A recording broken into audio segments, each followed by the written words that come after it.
we were speaking about the condition of the Pandavas while being exiled in the forest. So after the 13th year, okay, well, first of all, what happened? They lost their Indraprastha kingdom, and they were then required to go to the forest as they originally agreed to for 12 years. And then 13th year was supposed to be incognito. This means they had to hide from Duryothana's spies, and Arjuna dressed like a woman.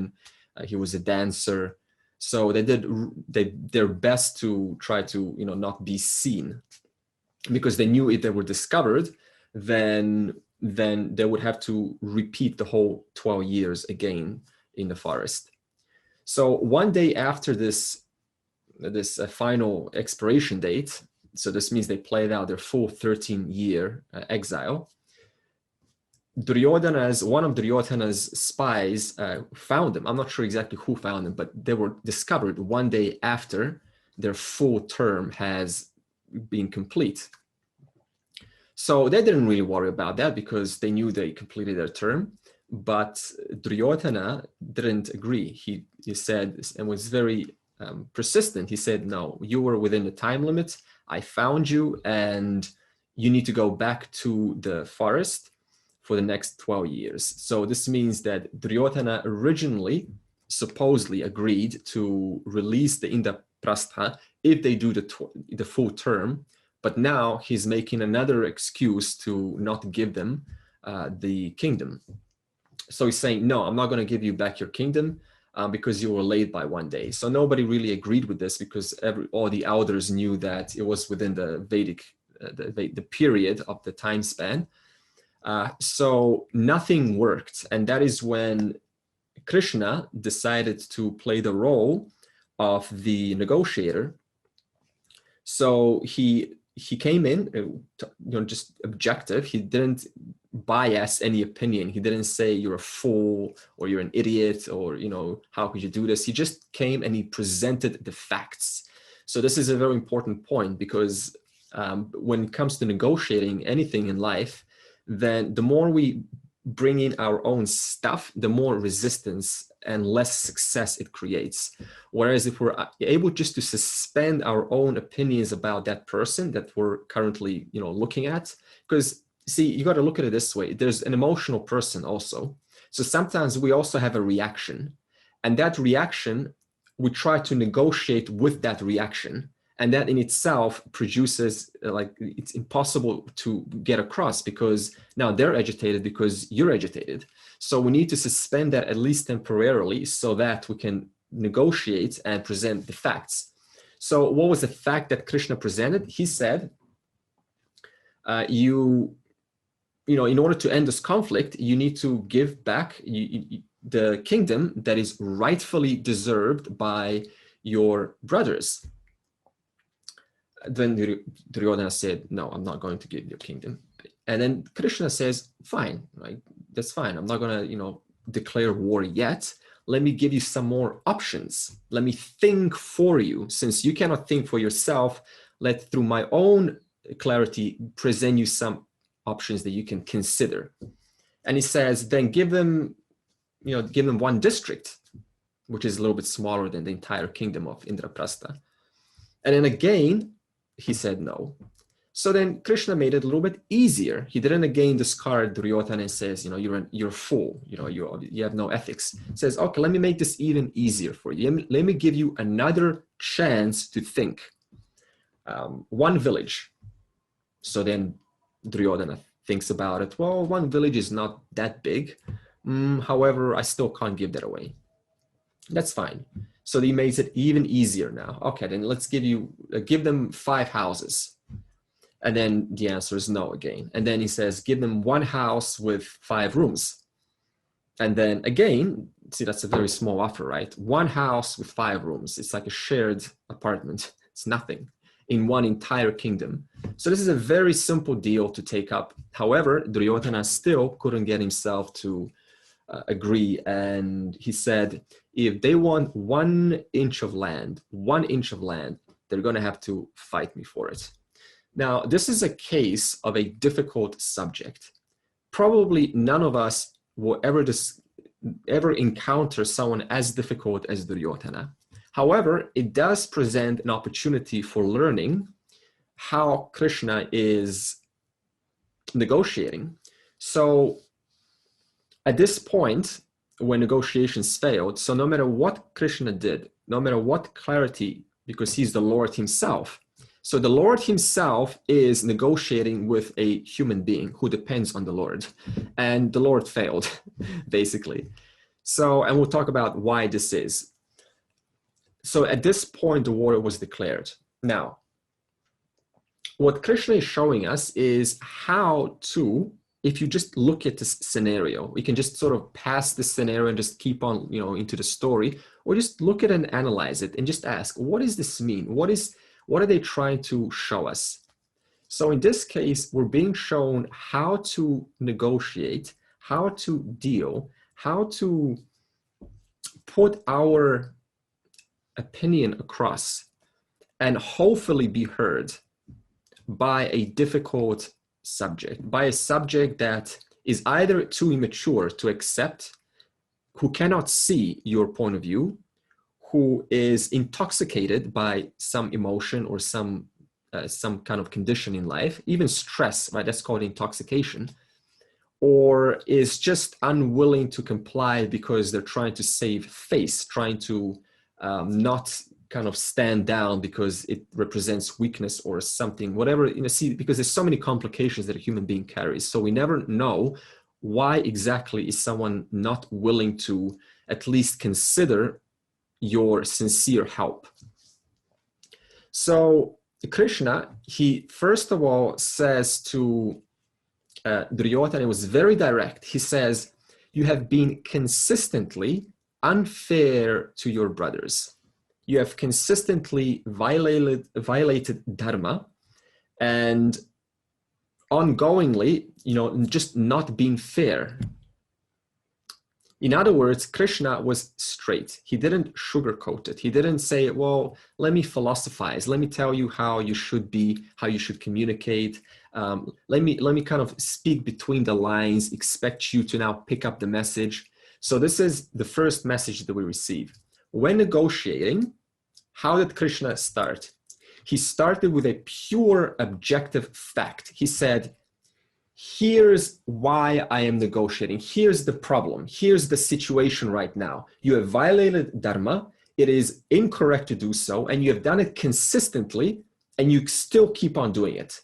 So Krishna starts right from the top and then he goes down. It's called backwards thinking. So in other words, you make it very clear what is the matter, what is the subject matter, so that the both can capture that and then speak from that place. Because what happens is we often don't know what place we're speaking from. And then we get caught up in the responses of the others, justifications. And then we lose track. Why am I speaking in the first place? What was the original aim here? So this aim on the part of the negotiator has to be extremely clear before even attempting to negotiate. Otherwise, you yourself get sucked into the conversation and lose track of what is it that I'm trying to convey here. So secondly, Krishna did not immediately write off Duryodhana. Now, this is an important point because most of us, what happens is when we give good advice and it's sincere, you really want to help and you really mean it, you're coming from the best of your intentions. What happens is we give advice and if it's not followed, then what happens? We get either agitated, annoyed, resentful, disappointed, and then we just write the person off and we say, he or she will never change. And from there on, we make a firm conclusion not to ever try again. We literally write the person, like putting a little signature and saying, I'm no longer in a certain level of relationship with this person. And I will never again attempt to reenact, to come back to that level of relationship, because at this level of relationship, they will never change. And this is common in families. Suppose there's someone who's not really capturing the essence and you're trying to present or convey a message, and they're just, maybe not ready to receive. And then we try, suppose 10 times. And then on the 11th time, we conclude, okay, that's it. They'll never change. My dad or mom or whoever it is will never change. I'm not even going to attempt to bring this up next time. So in other words, this is called passive aggressive, if you think about it. Why is it passive aggressive on the part of, so if I'm doing it, I will be passive aggressive. Why am I passive aggressive? Because, why am I aggressive? Because I'm actually just putting them down silently. I'm actually, reducing their value in my own mind. They'll never change. They don't have the ability to make a difference in life. That's what I've made about them. So I've just painted an image of what this person is capable of and what they're not capable of. And why is it passive? Because I'm not expressing it outwardly. I'm keeping it inwards. So it's soft form of aggression, passive aggressive. And what else does this kind of passive aggressive behavior do to the person? It makes them agitated. So it's not like they can get away with it, because the advice giver ends up taking the load upon themselves, because now they're like, well, they're not listening to me and I feel annoyed by that. And or even worse, the person takes it on personally. I'm not good enough. I cannot put the message across. So obviously I've got some errors in my own thinking. And if I was really wise, then they would hear me and they would accept my advice and they would say thank you and they would be so grateful. So obviously I'm not intelligent. So we either take it personally or we go the other extreme and we just kind of write them off and say, nope, that's a incapable machine, right? They're no longer capable of making any changes. But if you look at your own life, how many times have you been advised of something and you didn't take that advice up immediately? Probably lots, right?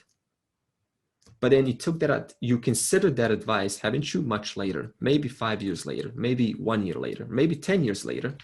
Some messages that my mom and dad told me, like 30 plus years ago, are only being realized right now. So, and it takes a lot of courage not to get insulted or not to take it personally if someone doesn't receive what you're sincerely trying to convey. So it takes patience and it takes courage on the negotiator's part. Now think about Krishna. What did Krishna do? Totally opposite to what most of us do. So Krishna started step one, the big vision. Here's why I'm speaking to you, Duryothana, just to make it clear. So then he attempted his best efforts. He gave a chance to Duryothana. He didn't write him off once, not second, not third, not fourth, but when he exhausted all of the options, then he sets a boundary and he says, war is now declared. Because you haven't listened to me, here's the consequence. So he presented options. And if those options failed, as they did, he then set a boundary. In other words, all we as a negotiator can do, whether we're speaking for a family member, an associate, a friend, is you can present an option, but you need to be sincere about what you're trying to convey. It's not like you're trying to tell them, please change so you can satisfy me. I'm not talking about that. I'm saying being objective, where it's got nothing to do with you. Now, from that moment on, you need to know where your line, where your boundary is. And this is what most of us don't know. We don't know where our line is. So what happens is we try to cross over our line even after we have done our best efforts. For example, Krishna sets the boundary and he did not think about this later on. He didn't go, oh, Duryodhana, how dare he disrespect the Lord of the universe? How dare he didn't listen to me? No, Krishna did all he could and he didn't even think about it the moment he left. Whereas some of us, what do? we keep it a load. We think about it and we go, could have I done this different? Let me now analyze the situation, which is fine. You should do that. There is a practicality there. However, we spend too much time thinking about it. So this means we need to know where our boundary is. And if you step outside that boundary, then that becomes your problem. So suppose I want to help Dave with something. And Dave sort of nods his head and goes, yep, okay, cool, good advice. Wow, this is fantastic. And then I just, it's kind of like recede. I back off. And then I see Dave repeating the same mistake. Now, if I don't know where my line is, what am I going to do? I'm going to cross that line and I'm going to get involved with the fact that Dave is not following my advice, or whoever it is. I'm not talking just about Dave, but whoever it is. Now, the moment you cross that line, it becomes whose problem? It becomes your own problem. So this is what Krishna is showing us. Once we present the options, you need to know, where does my line end? And do not cross that line, because if I do, then I make that my own problem. And therefore I suffer. And therefore my own clarity now cannot think in the future, for other people and so on. Now, what are some methods for dealing with difficult people? I would like to have you tell me, because I like to learn some methods. So let's have a little discussion. What are some effective methods for dealing or presenting or conveying a message to a difficult person? Unmute yourself and share. Well, one of the techniques that I would use is to act like a mirror to some degree and try and rephrase the wording that's been put to you that you're thinking is unreasonable, put it back to the other person, but not trying to hit them over the head with it, but actually just giving it back to them in a way that's rephrasing it, but in a way that gives clarity, which might actually illuminate where the actual point is, that they're conflicting, something along those lines. Okay, good. Okay, good. So what Martin is saying is there is this method. So suppose someone is, okay, have you ever been in a situation where someone's explaining something to you and it's clear they don't quite know how to put it. They don't quite know how to structure it together.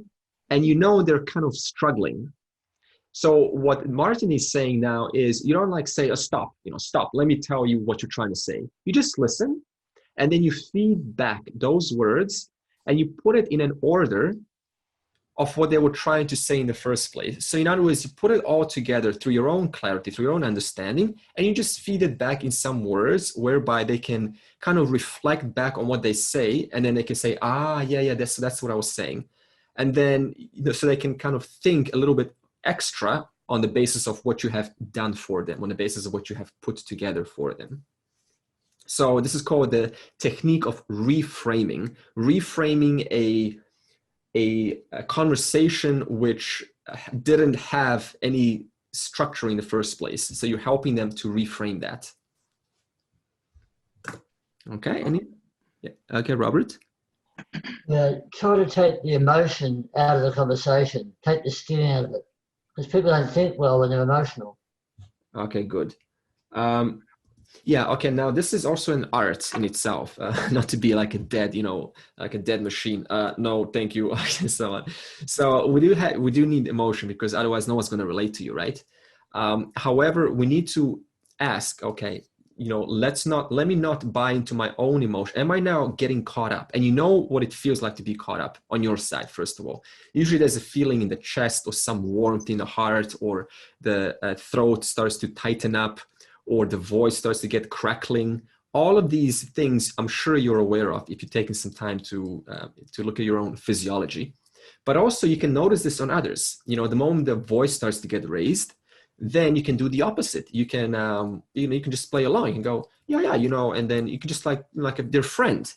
So you can keep that in control so that it doesn't go too extreme on one side or the other. And this way, because it's an art, it's not just a matter of, keep your voice down. In fact, if you say keep your voice down, that hardly works, by the way.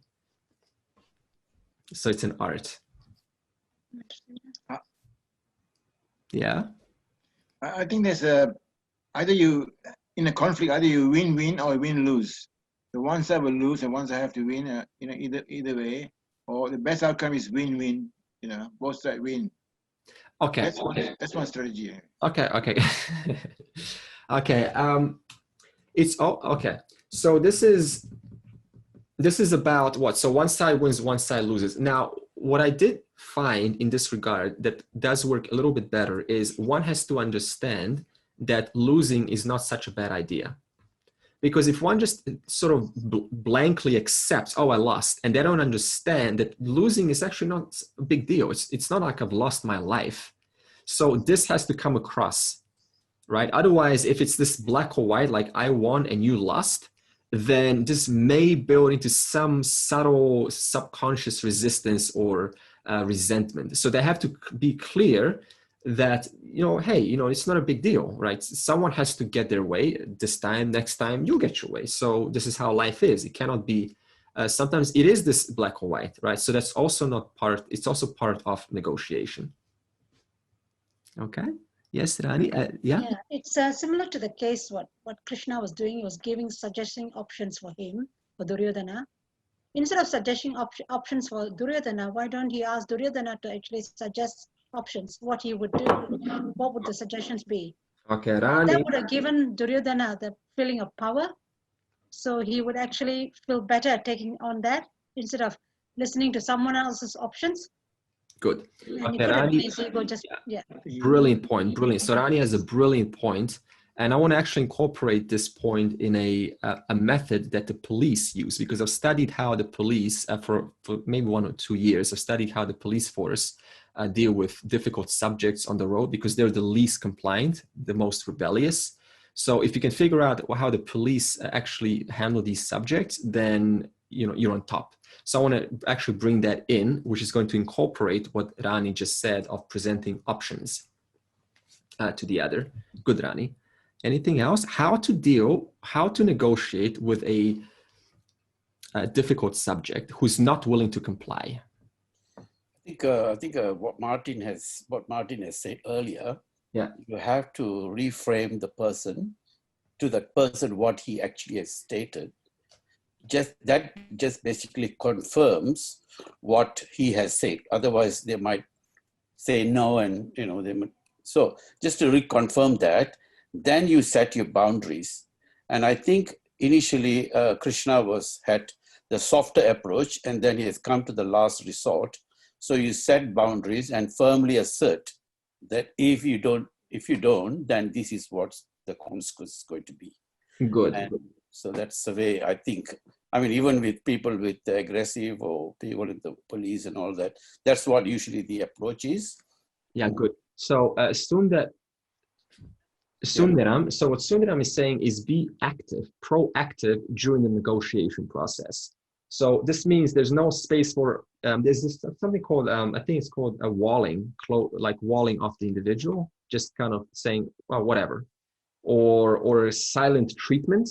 So all of these methods are opposite to what Martin and Sundaram are saying, whereby I am active and I'm actually listening what is being conveyed here, and then I'm feeding back.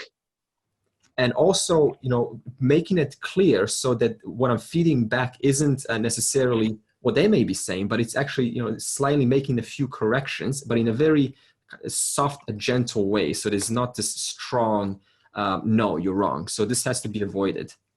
I think as well that being active can actually take the form of doing nothing for a moment and just listening and letting them actually get to the end, like run out, exhaust themselves of their argument, whatever that might be. Just let them run out of steam in their own devices rather than trying to answer their questions, which may be firing out in different directions as the same sentence is going along.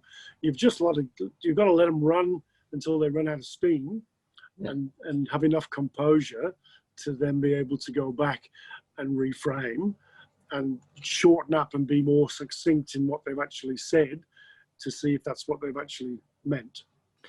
Okay, now this is what Martin's saying is brilliant because it ties in with what Robert said, both taking the emotion out, because if you let the person vent out, then that exhausts that emotion, that hot emotion, which reduces the intellect ability to think. And also doing nothing, there is a valid point here. I've taken a course some years ago on how to raise children. I was just interested in that topic. And one of the topics that I learned out of all of them is the process of venting. So children have a need to vent. And what is now venting? It is just it doesn't mean you need to be involved. It just means you need to listen as a parent and just let them speak. And now, as Martin said, until they exhaust themselves, until they get that emotion out, and then they're, a little bit more ready to receive. And so you can then apply you can apply the reframe method. You can, give them some advice how to look at it next time. So these are also wonderful methods. So pausing sometimes, letting the hot emotion exhaust itself, let them vent.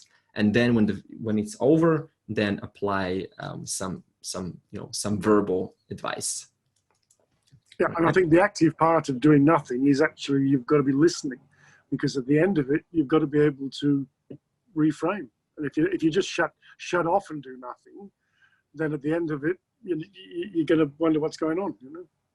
Absolutely, yeah, and so this is obviously also listening skills.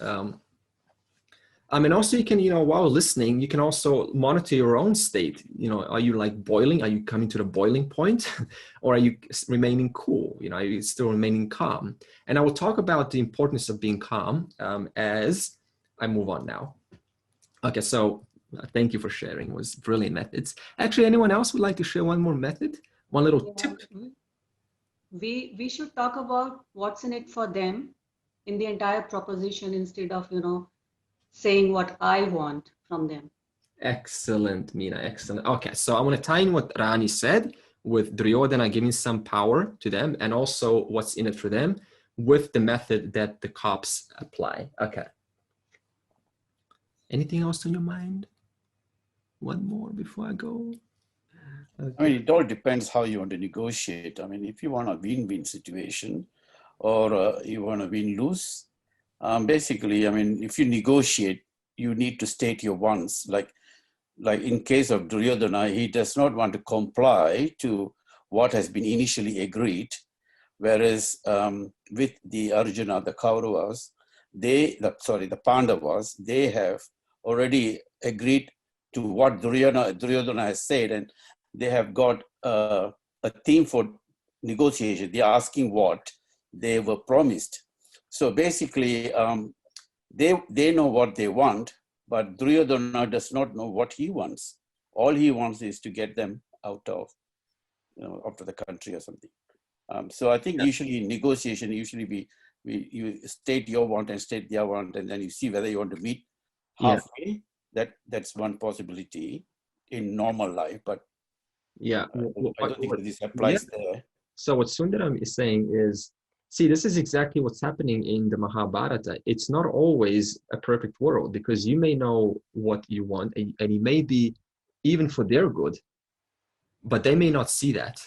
So this is where we need to set the boundaries. Okay, so method one of the methods is give them options. So that's what Krishna has done. But you need to be clear what they are before giving these options. You need to think on the behalf of the individual, because obviously, if they were able to, exercise alternatives, they would have done it by now. So this means it's your job now to step in. The second is if those options don't work, then you set boundaries. Now, just to give you some relatable metaphor, this is exactly how the police force actually deal with subjects. So they first present options to a violator. So suppose you get pulled over, and and then the police will give you some options, like here's some things you can do. You can drive slower. You can go home and get out of the car. You can call someone else. You can call a taxi to take you home. Your alcohol level is too high. So they think on the behalf of this individual, because obviously the individual is intoxicated and they cannot think on their own behalf. Now, suppose it's a little bit more aggressive, like more violent. then the same principle applies. The options will first be clear and succinct.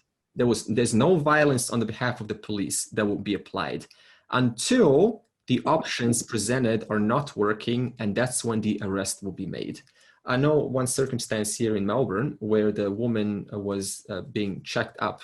Actually, cars were being, checkpoint for some verification. I don't know, I think it was a coronavirus test. And she was one of those conspiracy theorists. So she refused to open her door. And the police knocked and they said, present us your ID. And she said, no. And then, they negotiated. They said, you need to present us, just to keep you safe on the road. And she said, no. So after all of those options, what did they do? What did the cops do? They broke the window and they arrested her, right? So they first took their time to try to negotiate with the individual. Now, there's a brilliant book that I read some years ago, and it's called Verbal Judo. It's by George Thompson. Now, George Thompson was a cop who started out dealing with the most difficult subjects you can imagine, like the party goers, late night goers, testosterone-driven males, fast cars, troublemakers. So he was constantly called, right, on his duty, and he's drinking his coffee, so he gets called up, and there's a fight going on, or there's a there's a crime, or someone's being punched, or someone's driving fast on the road. Now, these kinds of people are they're unbelievably hard to negotiate, especially when there's an authority figure that's trying to help them. So he discovered very quickly that violent arrests that just, because he was a martial arts judo expert, he discovered this doesn't work, because then later on the subject will, file a lawsuit against the police for some damages, maybe a broken bone or pain or something. So he thought, what do I do? What do I do about this? Because I really want to discover how to work with these people. So through the course of time, he tried some psychological techniques. And then he wrote, after so many years, he wrote this book. But here's the basis of his message, what he wrote after he discovered how to deal with these subjects many years later. He said that most individuals are incapable of wording what they really mean. Most people are not capable of saying what we really mean. Why is that? He says because the words limit our experience. What we feel inside, sometimes we don't know the right words to call out to describe what we really mean. I mean, today I don't know about India, but I know in the West, this 4-letter word starting with F, it's become in some cases, the standard word for feeling good, feeling not so good, and feeling, the bad, the good, and the ugly. It's like, how you feeling? Effed. How you feeling? Effed. How was your night? It was effed, right? I don't understand this, but so this is one example how, not having the right vocabulary actually limits our experience. Just think about learning a new language. Suppose you're learning a new language like Sanskrit, and now you're going to speak, you want to express your feelings, and you can't. You know how frustrating that would be? Very frustrating. So that would limit our experience. So anyway, so he says, why is this? Why is there a gap between the words we say and what we really mean? What is that gap? What causes that gap? And he says the gap is caused by influence. Influence of what? Well, in the scenario of the cops, influence of alcohol, influence of drugs. But it doesn't stop there.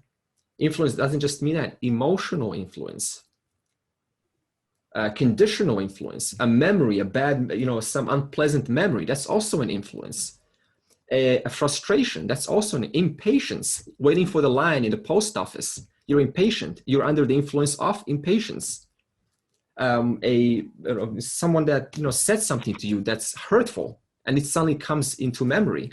That's also, you're under the influence of an unpleasant memory. Now, when a person is under the influence, what happens? The space between what they say and what they really mean widens. Therefore, what do the cops have to do? They have to think on the behalf of the individual. In other words, he then says, the more calm the person is, the closer that space bridges. Did you ever notice what's the primary quality of policemen? Calmness. Not only is it to look professional, but it's a psychological reason, because the more on the influence I am, the less calm I am. The less calm I am, the less I have the ability to present to you what I really mean. And while I'm presenting what I really mean, discovering that I can't do it, what happens? I get more frustrated with myself and with you. So what do we need to do? Remain calm, number one. So practically speaking, suppose now someone's facing you, right? And you're in a hot conversation, a hot confrontation. Step one, take a deep breath, calm. Why? It's for your own good and for their good, because the calmer you are, the more you can think on behalf of yourself and the other. Now, he then says, he gave 5 methods to negotiate or deal with any difficult subject. And these methods start least effective to the most effective. So the first method is the simplest. And we've all done this before. Just tell them what they need to do. Just tell them. That's it. You don't need to give a reason. You just tell them. This is the simplest method. So suppose someone's now outside my house speaking loud, like a student speaking loud, and we're inside the house and we're having a discussion, and we can all hear the person. Now, do I have to go outside in person and tell him, can you please stop speaking loud and let me give you 5 reasons why? Do you have to do that? No. You just tell them, can you just please, go downstairs? He already knows, she already knows what you really mean. So you just need to give them a little nudge, because see, there's moments when we just forget what is a civilized way to conduct ourselves. We temporarily forget. So we just kind of like give a little nudge. Don't hit your sister. Don't steal the ice cream. Don't use swear words. The individual already knows why. However, sometimes this doesn't work. In fact, this mostly works with educated people, because those who cannot see a reason why, they're not going to listen to this first method. They're not going to say, why should I, right? Like, I don't understand. Why should I? What's wrong with speaking loudly on the phone? I'm a free individual. I'm a free human being. So they're unable to see. So this first method is least effective, but it does work on educated individuals or for younglings, because they trust their mom and dad. Okay, now the second method is this is more effective. You give them a reason why. Now this is what Mina was saying. Make sure that reason is in their good, in their highest and greatest good. It is in their interest. Why? For example, if I was a cop and I pulled you out, if I stopped your car, the first method would be to say, give me your license. I don't even give you a reason why. Now, most will comply by this point. But suppose I don't. What does a cop do then? Second method. Give me your license. Now, not so that because, I'm going to arrest you or something, but give me your license because I really want to make sure that, you wake up, you're safe on the road and nobody gets hurt here, that you get home safely, you're happy, you can go to your nice, comfortable, warm bed, cover yourself with those lovely sheets, wake up tomorrow, in your lovely, orange juice or tea or coffee, whatever you have. I don't know who has orange juice in the morning, but whatever you want to do, and, you'll be safe on the road. So by this point, the person's like, okay, so this is definitely my interest. I definitely want to give him my license. Now think about a little bit more, down to earth. How would you apply this in a difficult situation? Suppose someone's not listening to you and you really want to just, help them out. So you do, number 1, tell them what to do. Doesn't work. Method 2. Okay, please stop or please do so that, and then whatever that is, it is in their interest. That means it's going to help them. That means if they thought about it, like you thinking about it, they would have definitely, they would have said yes anyway. So you're thinking on their behalf. Now, George says at this point, 80% will comply. right? So you don't have to worry in most cases, because most in real life will comply by the second method. If you just give them a strong enough reason. Now, what if the reason fails? Then you need to think a better reason. You need to clarify the reason, how it's in their good, how it's in their interest to follow through. For example, follow through so that that you're happy, that you don't resent this later on, so that you stop eating the excess ice cream, so that you don't feel tired later on and hyperactive, and so that you can learn and study, and which is what I know you like anyway. Or stop meditating for so long, because you can do some work and you can actually sharpen your mind in a much more effective way by doing some different hobbies on the side, or whatever it is. I'm sure you get the example. Now, what if this method fails? He then says, third method, give 2 options. Now, by now, 90+% will comply. 9 out of 10 people, if you give 2 options. The first option is completely not in their favor. The second option is totally in their favor.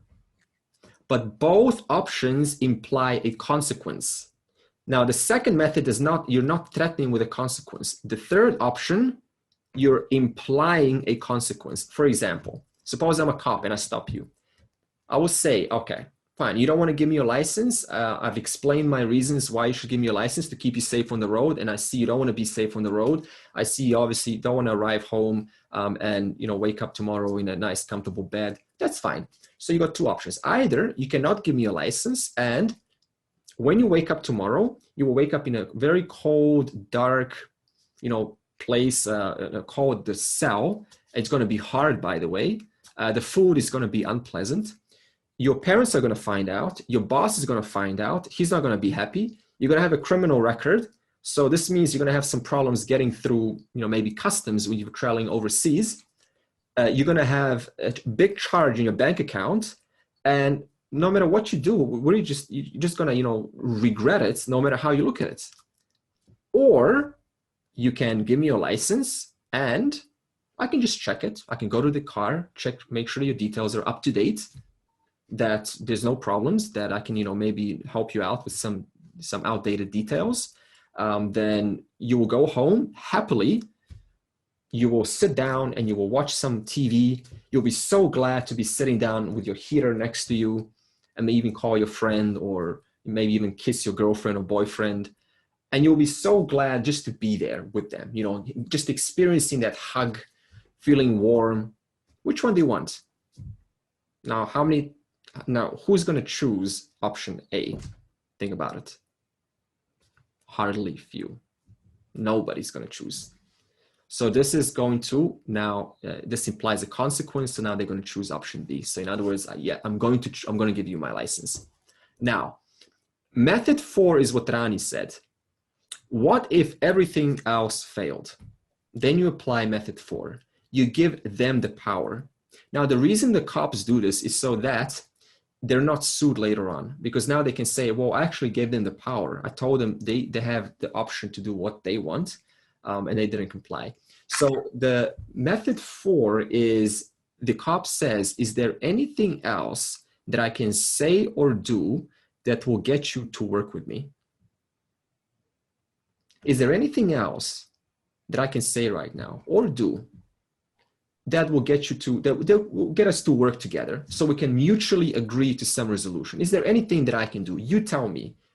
I give you now the power. I give you the choice. And you just wait. So now all of the power is in their hands. If that fails, what do? Method 5, set the boundary. That's when they make an arrest. So this method has now been distributed throughout, probably in most of the police force throughout USA. This very method that I described is being used by the law enforcement to deal with difficult subjects. And it's highly effective because it gives the reason, it gives you the power to make your choice, and it gives you options. Consequences, reason, and giving you the power, they're all effective methods to deal with difficult subjects. Okay. Now, Okay. I think in USA, most of the people shoot first and then talk afterwards. Say again, Dave? They shoot first and then talk afterwards. In the US. They should In do. the US, the cops, they shoot first. They Yeah. have a They bad talk reputation. afterwards. I don't quite get that, but Oh, okay. What he's saying is in USA, in Yeah. America, Yeah. they shoot first, then they talk. shoot and then talk. No, where does this happen? Recently, it's been happening. Yeah, but there's always some impatient fellas. Yeah. Yeah. Okay. Okay. Now I want to talk about the next question is, why couldn't Lord Krishna himself convince Duryodhana to make the right choice? Never mind a human being. The Lord himself couldn't convince Duryodhana because the Lord has the highest intentions. The Lord knows how every action you apply is going to have a consequence. All knowing, all knowledge couldn't get across to a single individual. Why do you think this is? I think Duryothana wanted a war. Whatever the outcome, he wanted a war, I think. Okay, now what does that imply if he wanted a war? So he wouldn't listen to any option. He'll just go ahead and that's it. Because he knew he had a bigger army. He was much stronger and, he wanted to get them out of the country or whatever. So he wasn't listening to anything. Okay, good. So, what I want to bring that, so what does that imply? It implies, as Kritika is saying here, free will. Okay, so everyone is given free will. No one's an exception from this. But with free will comes also dharma. If you only came with free will without dharma, it will be chaos. You wouldn't know what is right or wrong. So that principle of righteousness is what we call dharma. The fact that I know that I don't want to hurt myself, the fact that I want to survive one more day, the fact that I don't want to jump off a building knowing that I could easily do so. What makes us protect ourselves? What makes us not want to hurt ourselves? That is what we call dharma on a physical level. But also what makes us want to have a successful life? That is also dharma on a more subtle level. What makes us not want to kill another individual? That is also dharma on a much deeper mental level. So dharma, if you have some problems understanding this word dharma, just think of it as what is fair. If I put alcohol in my body, is that fair to the kidneys?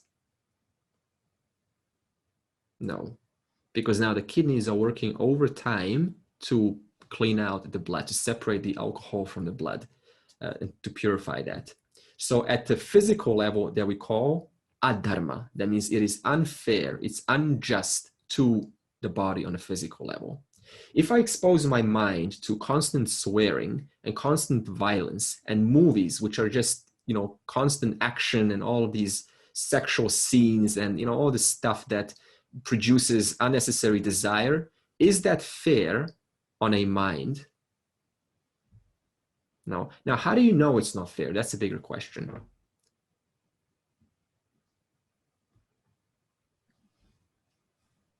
Because it continues to stimulate your mind in further directions of similar negative ideas. Yeah, and how And does then that? in action.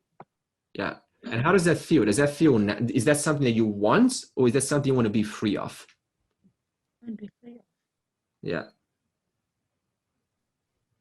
Yeah, think about when a mosquito bites you. What do you want to do? Do you want to why do we scratch a mosquito bite? Itchy. Yeah, but why else? Why do you scratch it? Comfort. Comfort. Okay, so what does that imply when you say comfort? On the misconceived idea that the pain will go away or the suffering will go away. Yeah, and it does, doesn't it? Temporarily. So I scratch myself in order to get rid of what I inherently know does not belong to me. In other words, I keep stimulating, I keep exercising this desire, hoping just to get rid of it. Just like with a mosquito bite. Okay, same thing with the physical, with the desire level. Why do we keep exercising desire day after day? Is it for the sake of desire, or is it for the sake of you being free, at least temporarily, from that desire? Freeing yourself from that desire. It is an ineffective method, but it does work, right? So this is why some can go into this mode of, having just excess, intimacy that is just for the sake of, removing that sense, that urge, that itch for connecting physically. So then they have too much sex or something. So this is another just example at that level of removing that desire, which I want to be free of.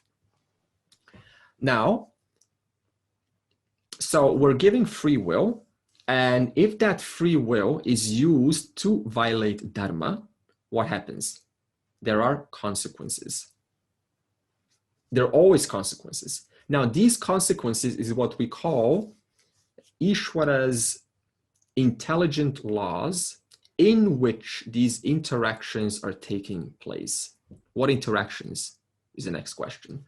Well, suppose that that I have there's two wires, there's a plus and minus, and I touch the plus and it's 5,000 volts. What's going to happen? Yeah, zzz, electricity, right? My heart's going to stop probably. So what have I done? I've crossed the limits of what is allowed, of what is possible. So electricity is there. It doesn't go around, killing people. But what made electricity kill me? I did. How did I make electricity kill me? By disrespecting the presence of that law called electromagnetism. Despite knowing it there, that's not good enough. I still need to work with it in order to move forward, to move through life. In the same thing with, suppose, communicating with people. I know that I can't communicate, but that's not good enough. I need to communicate pleasantly. Otherwise, no one's going to listen to me. And if no one listens to me, how are you going to move? How are you going to have a successful life? So whichever way you look, there are laws. And if certain limits are crossed, then who suffers? We suffer. It's not like those laws as set forth by this grand intelligence called Ishvara. It's not like they're meant there to punish us. It's our actions through our free will that makes those laws punish us. So therefore, there's no question of pointing fingers and saying that's God's fault. That is just incorrect thinking. Okay, so that's clear. Now, this is also the difference between a quick fix advice and the difference between a teaching. A quick fix advice is basically just a sense of here's what you should and shouldn't do. Now, this works temporarily, but why doesn't it stick? It doesn't stick because we haven't understood the depth of what it means for me. You've told me something that I'm supposed to do, but I haven't understood what's the meaning, what's the benefit, what, as Mina was saying, what's in it for me to continue sustaining this and adhering to this law. Whereas a teaching is the very principle which tells us the meaning behind following the laws, behind staying within certain boundaries. So the difference between quick fix and a teaching is revealing what is, whereas an advice doesn't reveal what is. It just says, here's how to put a temporary band-aid. Now, what do I mean by what is? What is just means something which is apparent and yet I missed it. Now, why have I missed that which is apparent? I've missed it because I haven't been inquiring into reality itself. Suppose that you're speaking unpleasantly and people just don't listen to you. And you're like, why is nobody listening to me? And then you discover, oh, nobody's listening to me because I don't listen to them. Right? I'm like always talking over them. So this means a teaching reveals why you're receiving these responses versus advice just says, listen to people. But you're like, oh, okay, I'm listening to people. Anyway, and then you continue, with your old habits. So that's the big difference. Now, also, why, okay, so the original question was, why couldn't Lord convince Duryodhana? The second reason is because if change is to occur, both parties need to mutually agree. Someone said this on the discussion, so if one party is agreeing, whereas the other does not, then from that moment on, you no longer have any control. Right? So the only control that we have as an individual, as a negotiator, is what we present to them, what options we offer them. But once we finish, our control is finished. It's over. Now it is up to them, through their own free will, to discover how it is beneficial to them. Now, a bigger question is, what makes an individual not follow advice? Yes? It's his own narratives. It's his own narratives. Yeah, it's his, okay, good, yeah. So what does narrative imply? Value. So whatever narratives we have in our minds are on the basis of values that we hold about what things mean. If I have a value for money, then what kind of narrative goes on in my mind? Money, how to survive, how to make more money, how to spend money, how to invest money, friends, you go with friends, the first thing's money. If your value is for, okay, stick with money. Now, if I have a value for money, then what's going to happen? It can also override value for decency. So this means now I start making money how? By cheating, by lying, by finding some shortcuts, from these, in malicious ways. Why? Because my value for money supersedes my value for ahimsa, my value for not hurting, not lying, not cheating. In other words, I haven't understood how not lying, not cheating is actually good for me. I haven't taken the time to see how that is so. Because that is the case, I'm able to cheat. In other words, as long as I don't know what's in it for me for following the value of not lying and being honest and being decent, as long as I haven't done that, then I will lie and I will cheat and I will take shortcuts, I'll be abusive and so on.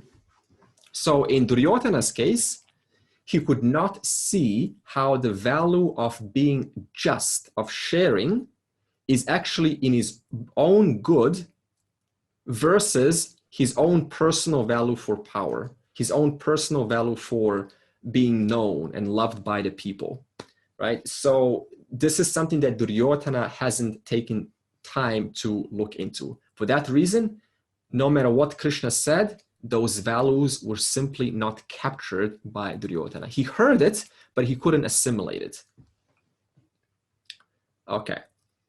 And this also brings another point, which is a lot of us have this idea, I don't know who, but there's this idea that Ishvara is like this, some big person that's supposed to fix everyone, either me or is supposed to fix my family, someone that's, that's close to me. Now, again, this is an incorrect way of thinking of Ishvara. Again, Ishvara is just a value-neutral presence, a value-neutral intelligence in which all of the interactions take place. The individuals within who are part of those interactions, if they violate certain laws, then they suffer. Those individuals who stay within the boundaries of those laws, there's no question of suffering. Then life is smooth. For example, if you take, your car, petrol, you just put petrol in your car. Now, if I put petrol in my car and I drive recklessly and irresponsibly, then at the court, once I have an accident, am I going to now tell the judge, don't blame me, it's not my fault, it's the fault of the petrol? Are you going to do that? No. What's the judge going to do? They're going to, give you a big, massive demerit. Whereas if I drive that same car with that same petrol to arrive to some place for the benefit of myself and another, then that petrol, that very same petrol has taken me from A to B and I've had a successful result. Versus that very same petrol has supposedly made me, crash my car. But it's not the petrol, it's me. The petrol was just there, a value neutral resource that was allowing me to drive the car either recklessly or drive the car responsibly. And the result of that driving is my own responsibility. It's not the petrol. The petrol is just there.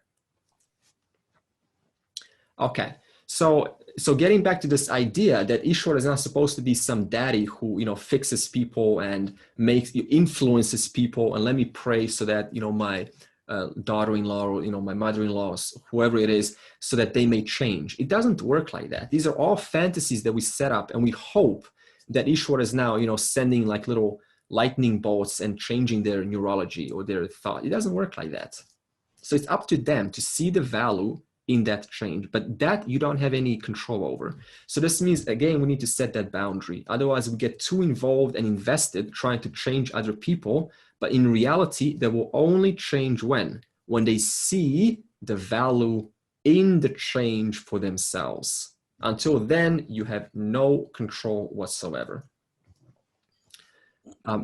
Now, this also means that there is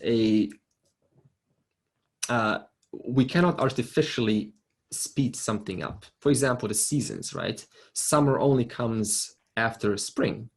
So it's not like I can speed up summer. No matter how much I pray, I can pray all I want. Please, summer, come, come, come. But that's not going to happen. So in other words, everyone has to go through a stage before they arrive to this richer, fuller, deeper understanding. So this means you need to be patient because seasons are not forced. There's a nature, there's a law to seasons, and that law cannot be violated. I have to work with that law. For example, I can't just put shorts in and no clothes while it's winter, while it's snowing outside. Who's going to suffer? I will. Why? Because I am going against the laws as set up, as presented, that are taking place in this vast intelligence called Ishvara.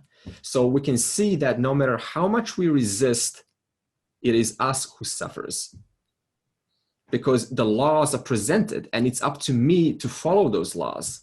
So that's what it means to live life that is in harmony with nature versus constantly resisting life and hitting roadblocks. So this also means, lastly, before moving on, is that we cannot box people up into good or bad. This is another common mistake. So here's a little test. Suppose someone's not paying attention to you, or they're doing something that's just not disciplined, that's quite rude, or something that is in the nature of unacceptable. And we call them, sometimes we say, oh, what a XYZ. We define them.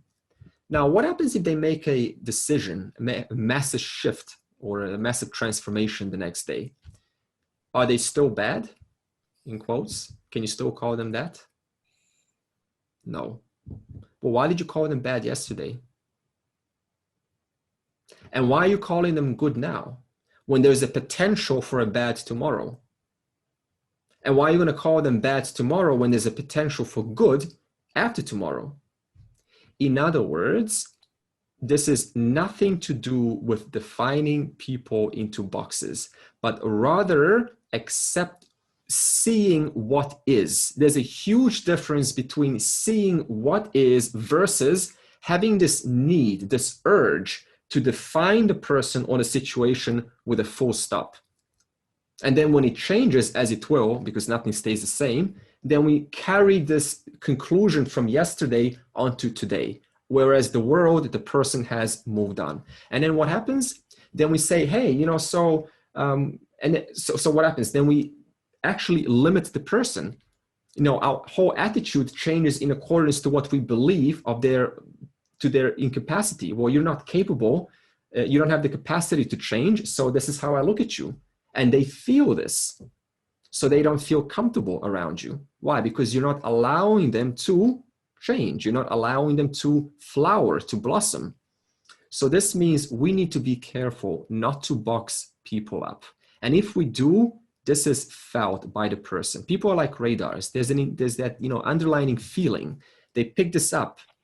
And sometimes, children can't move on because of their parents. When they're in the presence of their parents, they feel like, well, they're still looking at me like a little kid. And then what does the child do? What does the son or daughter do? They hold themselves back. They don't express themselves to the parents. So they don't share their advice. They don't give their full view of what they're going through. They don't give their opinion because they're thinking, well, what's the point? They're seeing me like a little child, and that's just who I am. And then guess what? The parents treat you exactly like that, how you see yourself. All right. Now, moving on. So after the war was declared, Duryodhana and Arjuna now both go to Lord Krishna's royal court to ask for his help. So while Krishna in his court was sleeping, Duryodhana sits near his head, and Arjuna sits near his feet.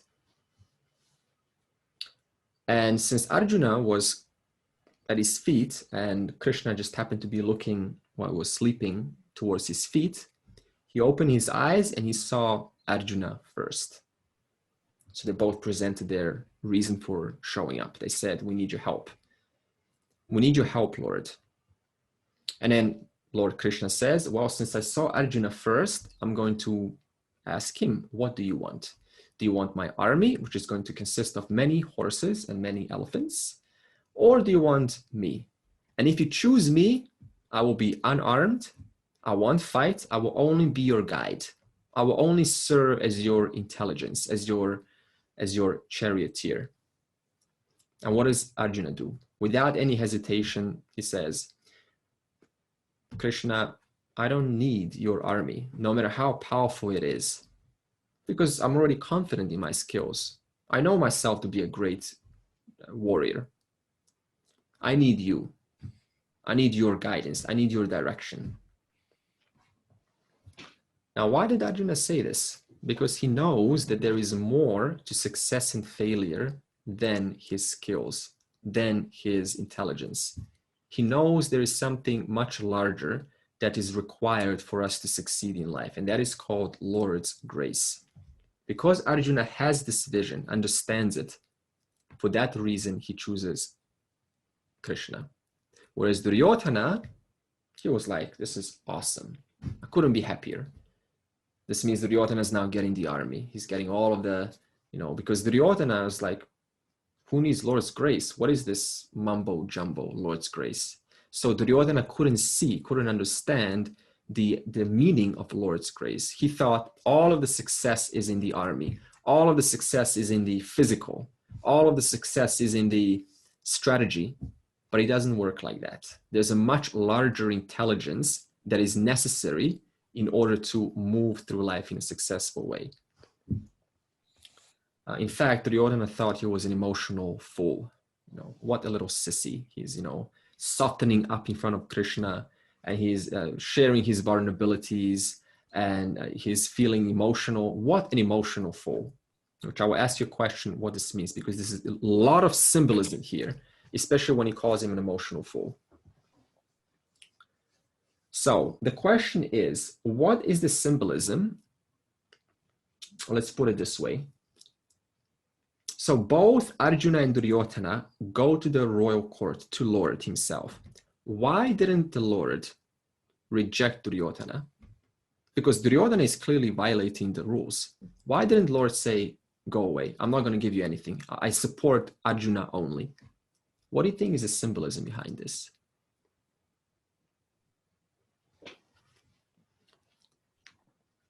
Lord is neutral. You are the total. Lord is neutral. Yeah, Lord is neutral. Good. Okay, we can go with that. So Lord is neutral. In other words, both Duryodhana and Arjuna, they're not away from the absolute. They're not away from the total. So there's no rejecting. There's no question of putting someone out. Where are you going to go? If there's only one total intelligence, how can intelligence take itself out? Where are you going to go if there's only one?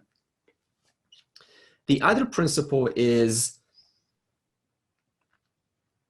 okay, so Duryodhana was following the path of adharma willingly, and Arjuna was following the path of dharma. Now, what's the symbolism? Despite following different paths, ultimately, who do you call for? The Lord.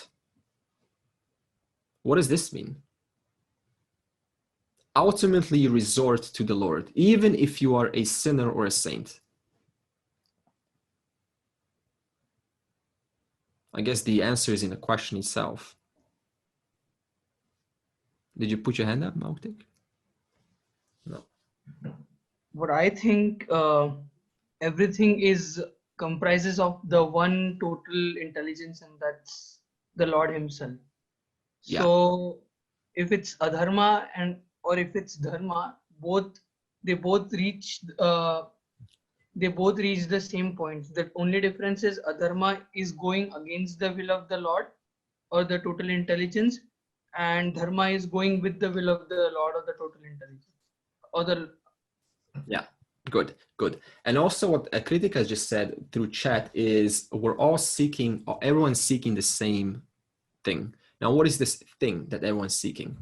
Why do they go to Krishna? Did they just go to Krishna for whose sake did they go to Krishna for? For their sake.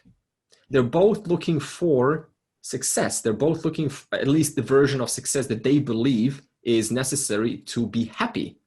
So no matter what we want, we're only doing it because we're trying to be happy. At least what we think is going to give us happiness. Never mind the method, but the underlying reason behind all of those actions is because I'm seeking to be fulfilled. I just want to be happy with life, to be fulfilled.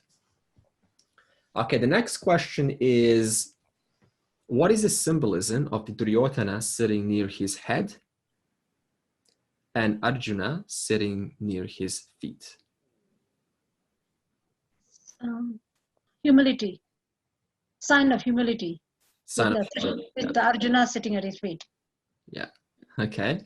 Kritika said arrogance versus humility. Okay. I want you to say a little bit more about this, because this arrogance and humility. Just to kind of expand a little bit more. Humility, well, you're actually surrendering to the Lord. You are saying, you're being humble about it without any ego. Okay, and arrogance? Arrogance, you feel like you're the power of control. Yeah. Okay. Anything else? Arrogance versus humility. Duryodhana sitting near his head, Arjuna near his feet. It's all right, right?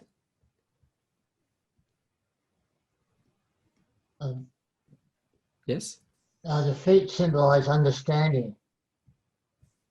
Understanding and? Yeah. And understanding, humility, and surrender for the feet.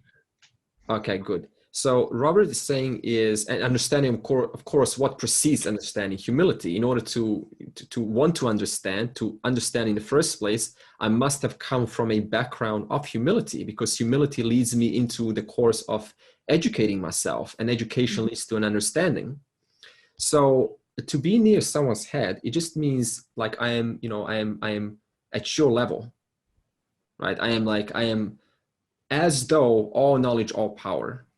So what Rani is saying, she also said this lovely, is with Duryodhana, he doesn't see what Krishna is, who Krishna really is. So it's like, let me deal at your level. Like, let me I'm the boss. Let me negotiate with you straight.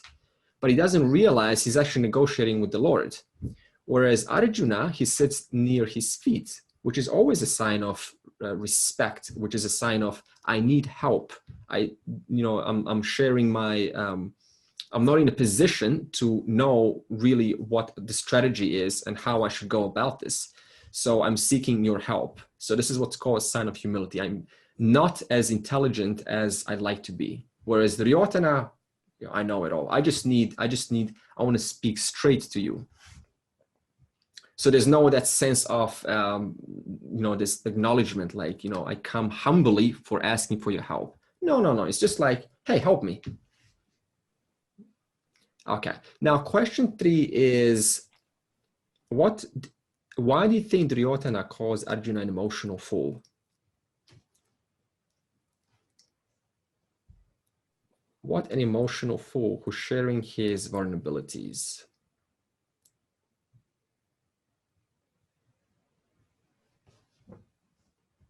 Okay.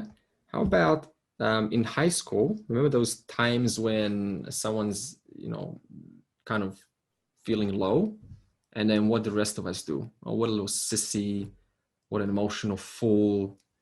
Oh, what a weakling. They're crying. Oh, look, he's crying. Oh, look, she's crying. What is all this stuff that we, call others fools when they're showing their genuine weakness, when they're showing their genuine vulnerabilities? Where is this coming from? Well, it's like a false toughness, pretending to be strong. So I guess it's bullying, but yeah, pretending a false toughness. Yeah, false toughness. Yeah, that's a good point, Adrian. So this false toughness is this mask that I'm putting on, and this mask is like, I am invincible here. I'm not affected by the world, but in reality, everyone is affected, and there's no denying about it. So to preserve face, to kind of sustain that image of who I think I am, then what do? We put this false image in front of society, and we kind of like play along as though we're equal. I go to a top musician and I just pretend like, yeah, I know music, I know art, I know, whatever it is, I know rocket science, I'm at your level. But in reality, you're not, and you clearly know you're not. So this is what Duryodhana is doing. He's approaching Krishna as though he's at equal level, what he clearly knows he's not. So he's putting on this toughness, and this toughness, in order to save face, what does it do? It lives in denial. So wherever there's a denial in a person, that means they're not willing to confront those issues within themselves that are agitating, that are haunting them at night, keeping them awake and thinking about it. That transforms into a form of projection into the world. So that's where blaming comes, or a sense of, I'm tough, I'm not affected by this. So when this toughness sees this emotional vulnerable person, it interprets it as weak. But it's actually the most courageous thing that a human being can do, is to share their weaknesses, to share their vulnerabilities. Because anyone can put up a mask, it's easy. But who can actually openly, admit, hey, like I've got problems, and I'm trying, but I'm not getting anywhere. To actually put oneself in front and not feel like they're being judged. That takes so much. That is a sophisticated mind right there. And that's where Arjuna is coming from. Okay, now I want to share, lastly, the mindset. So Dhritarashtra now, so it's a war situation. Pandavas are on one side and Kauravas on the other side. Okay, we got 10 minutes, good. And Dhritarashtra is also seeing what's happening through Sanjaya, because Sanjaya has been given the vision through Vyasa, so Sanjaya can see what's going on in the battlefield at Kurukshetra. And Sanjaya is now reporting everything to Dhritarashtra, because they're both in their kingdom at Hastinapur, but the war is Kurukshetra. So it's kind of like this remote vision. So the Dhritarashtra's first words are significant. So, in the Gita chapter 1, it starts with Dhritarashtra uvacha dharmakshetre kurukshetre. Now, just look at this, dharmakshetre kurukshetre. This is what Dhritarashtra says, the first words in chapter 1 of the Bhagavad Gita. So now we're entering the Bhagavad Gita, by the way. Now, what does this mean? So Dhritarashtra qualifies Kurukshetra, which means the venue of battle, the venue of life. It doesn't mean just battle as in physical, but the venue of life, the venue of challenges, whereby challenges take place. he qualifies this venue as dharma, as a dispute between dharma and adharma.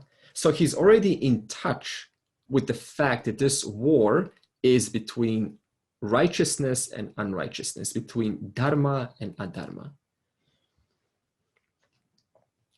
And he also knows that himself and his relatives are on the adharma side, but he's unable to do anything about it. He's unable to stop himself, because any moment he can just say, stop the war, any moment, because he's the king, but he can't do that. Why? Because he's caught up for his love for his son. So his love for his son to be happy overrides, that value overrides the value for what? The value for dharma, the value for reason and what is just and what is right. So again, it is a conflict of values problem. Now, what is the mindset of Duryodhana and Arjuna? Let's look at that. So now we know the mindset of Dhritarashtra. He is in a state of conflict, and he knows so far this is the war between dharma and adharma. What about Duryodhana? Duryodhana describes his army. So Duryodhana is now, in front of the first line. He looks back, and the first thing he says when he sees all of these men is, all of these men have surrendered their lives for me. That's the first thing he says. All of these men are about to give up their life for me. Think about this. The first thing you say, you look back, all of these men have given up their life for me. What do you think this means?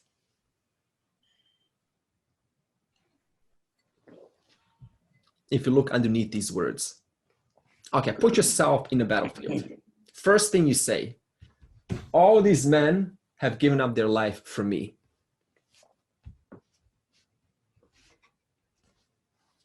Is he already sort of accepting that he is going to lose?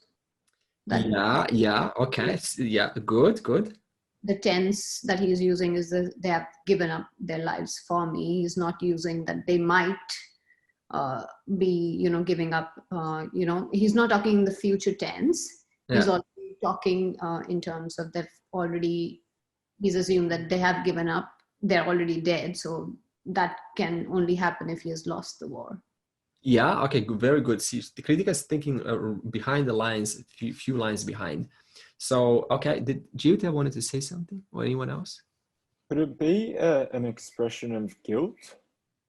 Good. Okay, good. There's an expression of some inner conflict. Jivita? Yes, he quantifies his achievement by the number of people behind him. He has the strongest army and the biggest army. So he's already quantifying it and then thinking he's already winning the war. Yeah, kind of like false, some confirmation for himself to build his confidence, maybe. I think he's got the fear. He's got the fear, underlying fear, and therefore he's describing and quantifying the warriors and the skills of the warriors and so forth. But there is an underlying fear that he will lose, or he may lose the war. Yeah, definitely. Yeah, Robert? But it's also saying that they've given him their full support and their full love for him. Yeah. And he's responsible for that. Okay, but he doesn't really know. He doesn't even know that that's true, because those men are actually forced to be there. It's not like they willingly want to be on it. Everyone knows basically what's right or wrong. They all want to be on the Pandava side if they could, but they just found themselves in the Kaurava's position. Mauktik? He thinks that all the people have surrendered their life to Duryodhana, like almighty, all-powerful Duryodhana has become. Yeah, in a sense, like I'm the Lord and everyone's surrendering from me. So, okay, good. So Mauktik's now getting to what I was going to say. Robert? Oh, that was my point. He's putting his ego in the place of the Lord. Yeah. He's putting his own ego in the Lord's place. Okay, good. Okay, so So to say this, it first of all indicates some presence of conflict, because just put yourself in a situation. If your focus is really on Dharma, would you even say that? Would you even say, because to say all of the men have surrendered for me, or you're making a whole war about whom? Yourself. Yourself. It's got nothing to do with the actual principle. And the principle is, it is a Dharma, is protecting Dharma. So to make this kind of statement indicates that I already know what is right or wrong here. In fact, Duryodhana himself admits later on, he says, I know what is right, but I cannot get myself to follow through. I also know what is wrong, but I cannot get myself to withdraw from it. Right? So this is indicating a presence of this inner battle that Duryodhana is going through. Now, what about Arjuna's perspective? First of all, it's totally different, Arjuna's perspective. What's the first thing that Arjuna do?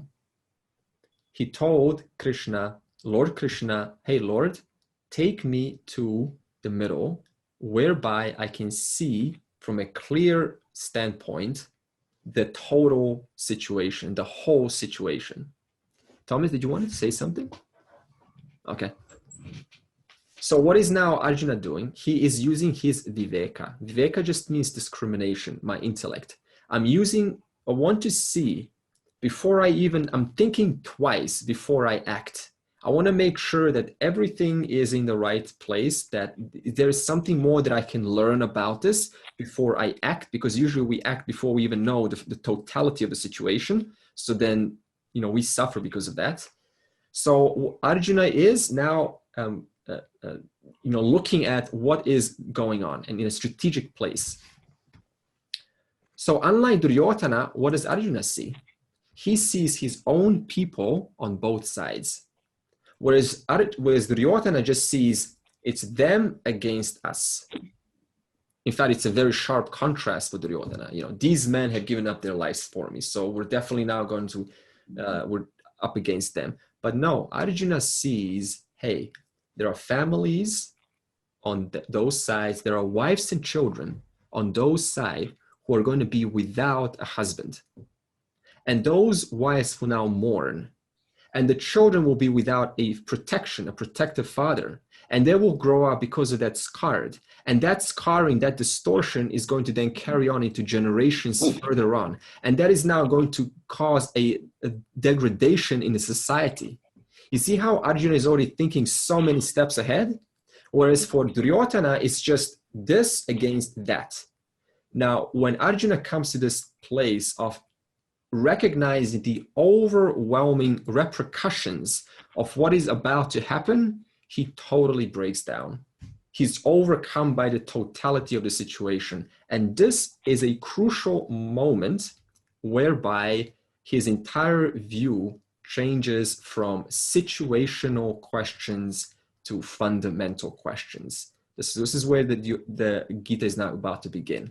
Now, before I get there, what Arjuna is going through is that one crucial moment in life that you can call the difference between a little boy and a man, a little girl and a woman. A little boy who thinks they're maturing like a man, but they're just going through stages. It's just a metamorphosis. And there is that one reality that hits us that is so hard that you finally see reality in a totally different, it just hits you. And it's like, wow, it's like almost like something flourishes, something comes out. Same thing for a woman. It's just, going through life and it's something so hard, so impactful, such a strong influence hits you that your entire shift of life changes in one split second, literally in 1 second. And from there on, the type of questions that you ask also start to change. And what kind of questions did it change for Arjuna? For Arjuna, it was questions about situations. How do I resolve this? How do I communicate better? Where do I go to be, to make more money? And how can we negotiate? And how can we be a better person? All of these are situational questions. They deal with life itself. Why do we call them situational? Because they are pertinent to the situation itself. As soon as you get out of that situation, that situation is no longer valid. That question is no longer valid. I want to learn music. Music is only valid where? As long as you're sitting in front of a guitar or a piano. I want to learn computer programming. That's only valid as long as you're sitting in front of a computer screen. The moment you get up and you go and take care of your mom or dad or someone that needs sincere help, those situations are no longer true. Now you need to take care of that situation. So most of our lives go into these situational questions. How do I get this? How do I get this done? How do I be a confident person, a humorous person, a person everyone likes, a good husband, a good wife, a good mom, a good dad? How do I learn Sanskrit and know all these languages? And how do I remember, right? So it's constant things about situations. But what happens now? Arjuna sees that no matter how this works out, there is no winning or losing. Because if I win, I haven't won. What happened? I killed so many men, sincere men, who didn't deserve to be there, but they found themselves there. If I lose, nobody really won, because still someone's going to have a loss. Someone's going to not have their family anymore, and that's going to have repercussions on the society. So Arjuna starts to ask different kind of questions, and those are called the fundamental questions of life. That's the moment when that shift happens from a child to a man, from a girl to a woman. And what are those questions? What is the meaning of life? What is the ultimate goal of life? What is the purpose of life? How did this universe come about?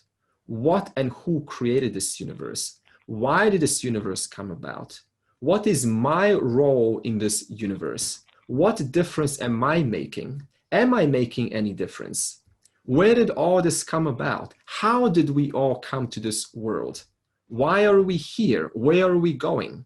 So these are all fundamental questions that lead to this, to a different mindset, to a different thinking. How do I have lasting, unbroken fulfillment? This question is now in Arjuna's mind. So he sees there is no solution. 5 more minutes. There's no solution to winning here because there is no such thing as winning. If I kill them, then I have to take that guilt. How can I be happy, therefore, if I win this war? If I lose, still, someone's going to have a loss. And this is what makes him completely surrender to Lord Krishna. And he says, thus, Krishna, I now see the overwhelming reality of this situation that I have not seen before until now, because I've been hit by the reality. I am your student, teach me. Teach me how to move through life and teach me these fundamental questions which I want to know. Now, question before we close. How did Arjuna and Duryodhana deal with their inner conflict? Okay, instead of asking you, I'm just, because it's a quick question. How did they deal with inner conflict? What did Duryodhana do? Because both of them had inner conflicts. Pandavas had the constant pain of being attacked by the Kauravas through pranks and through so many attempts to assassinate them. So they never got a break. The Kauravas never got a break because they were so jealous. They were constantly exercising their control for power. But how do they deal with their inner conflicts? Duryodhana dealt with denial. So he kept suppressing it. How so? What happened then? Because I'm suppressing it, I end up putting it outside because it has to be released somehow. So whenever there's a projection onto someone, to the Pandavas, to the society, it's the government. What does that mean? There is denial inside here. What kind of denial? That means I'm not accepting something about myself. And in order to alleviate that pain, what do? I temporarily relieve myself by projecting onto the society. So I have this strong black or white. It's them. Just instantly point the finger outwards. How did Arjuna deal with this? Arjuna dealt with it in a different way. He shared what he was feeling. Openly, willingly shared. Hey, Krishna, I'm weak. I feel sorrow. I don't know what to do. Help me. How do I go through this? So these are the two methods that we confront. So the message here is situations are situations, but how we deal with those situations is entirely up to us. One method leads to inevitable failure. The second method leads to inevitable success. They are mathematically predictable. In fact, if you look at the mindset of Duryodhana on the battlefield and the mindset of Arjuna, right there, you could have predicted the war. So it's not a matter of this, mysticism now, be a prophet and predict what's going to happen. Just by looking at your mindset, you can already predict what's going to happen. Because the moment we step outside the boundaries of laws which cannot be broken, it ensures failure or success. So this failure or success, which is mathematically predictable, we will discuss further on next week. And then we will go into these fundamental questions into the nature of the individual. Okay, so before we go into the Gita, I'm going to give us this big vision, but there is a revelation. You need to do it in a proper order, right? So we're going to do that next week. Okay.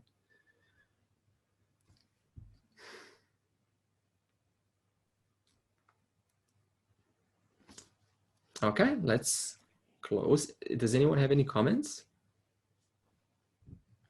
Just one thing, Andre. Mm-hmm. I think I mentioned to you about Dharmakshetra, the sequel episodes in Netflix. Yeah. Did I mention it to you? Yeah. It is very, very intriguing, the whole entire episode. The 26 episodes. And it starts off, it's all about Mahabharata. Mm. It's about after the death, after the war. Mm. And everyone had some accusations. It's like a trial. And each one had to answer why they did what they did, according to the Mahabharata, including Krishna will come at the end. And he is also accused of some things. And he will then answer why this all took place. It's very, very interesting. It's similar to what you're saying today. Yeah. What was that called again, Ron? Dharmakshetra. How do you spell that last word? Kshetra, like Kurukshetra. Dharmakshetra. Shetra. Dharma Kshetra. Okay, thanks. Dharmakshetra. Thank you. On Netflix. 26 episodes. Very interesting. Okay. Okay, I'll close. Sarve bhavantu sukhinaha, sarve santu niramayaha, sarve bhadrani pashyantu, ma kaschid dukkha bhag bhavet. Om Shanti Shanti Shanti.